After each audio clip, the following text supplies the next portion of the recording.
Kembali di Kompas Petang, Saudara. Rapat umum pemegang saham tahunan PT Telkom Indonesia merombak jajaran komisarisnya.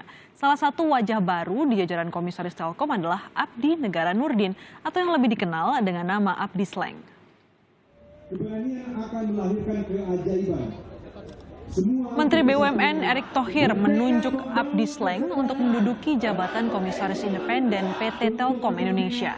Staf khusus Menteri BUMN Arya Sinulinga menjelaskan, jika pengangkatan Abdi Sleng sebagai komisaris karena Menteri BUMN Erick Thohir ingin konten Telkom menjadi lebih kuat.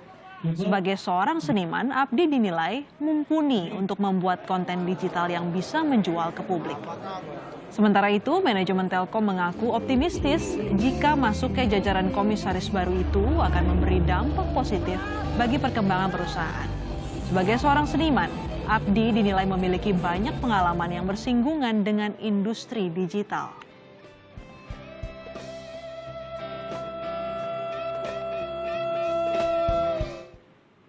Nah, Saudara, staf khusus Menteri BUMN Arya Sinulinga menyebut Abdi Sleng atau Abdi Negara ini, Pak Erick ini mendorong Telkom banyak masuk ke konten. Kita tahu Telkom itu masih belum kuat kontennya dan ini perlu diperkuat ke depannya. Nantinya Abdi ini akan bantu supaya Telkom kuat di konten yang dijual ke publik. Sementara itu, Saudara, Corporate Communication dan Investor Relation PT Telkom Indonesia, yaitu Ahmad Reza menyebut, selama ini Abdi banyak berkecimpung dalam dunia digital serta memberikan perhatian yang besar terhadap masalah hak kekayaan intelektual. Industri digital sangat bersinggungan dengan hak atas kekayaan intelektual.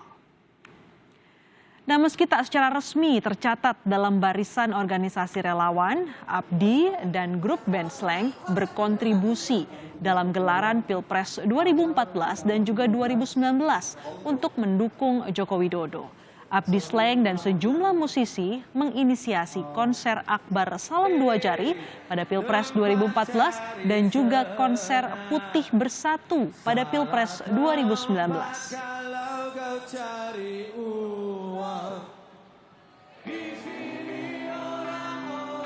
Lalu siapakah Abdi di luar Sleng? Kita lihat rekam jejak Abdi Negara Nurdin atau Abdi Sleng ini, Saudara. Abdi Sleng memegang jabatan di sejumlah perusahaan dan organisasi di bidang industri musik dan digital, seperti co-founder PT Hijau Multi Kreatif, founder Maleo Musik, co-founder dan juga produser di Gift.id. Abdi juga menjabat sebagai komisioner PT Sugih Reksa Indotama dan komisioner PT Nagara Science Ecosystem. Tak hanya Abdi Sleng, Saudara, yang ditunjuk sebagai komisaris di jajaran PT Telkom Indonesia. Bersamaan dengan Abdi Sleng, Menteri BUMN Erick Thohir juga menunjuk Bambang Brojonegoro sebagai komisaris utama PT Telkom Indonesia. Selain itu juga ada staf khusus Menteri BUMN Arya Sinulinga yang juga ditunjuk sebagai komisaris PT Telkom.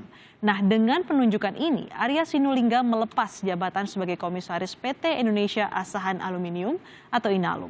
Sementara nama relawan Jokowi yang lain yang juga masuk ke jajaran komisaris Telkom adalah Rizal Malarangeng yang telah ditunjuk sejak 19 Juni tahun lalu.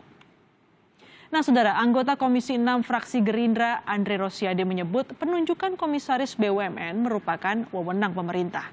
Namun DPR akan mengevaluasi apakah penunjukan relawan Jokowi sebagai komisaris BUMN akan mempengaruhi kinerja BUMN atau tidak. Diangkat baik direksi maupun komisaris ya. Nanti kita akan melakukan evaluasi kalau memang tidak berkontribusi positif kepada perusahaan, tentu kita akan melakukan kritik dan perlu kita minta diganti. Tapi kita harus objektif sekali lagi ya, berikan komisaris maupun direksi yang diangkat oleh Menteri BUMN untuk bekerja 3-6 bulan. Nanti kita akan evaluasi apakah bekerja dengan baik atau tidak. Jadi sekali lagi ini adalah kewenangan Menteri BUMN sesuai dengan Undang-Undang 19 tahun 2003. Mari kita berikan kesempatan siapapun yang diangkat untuk bekerja.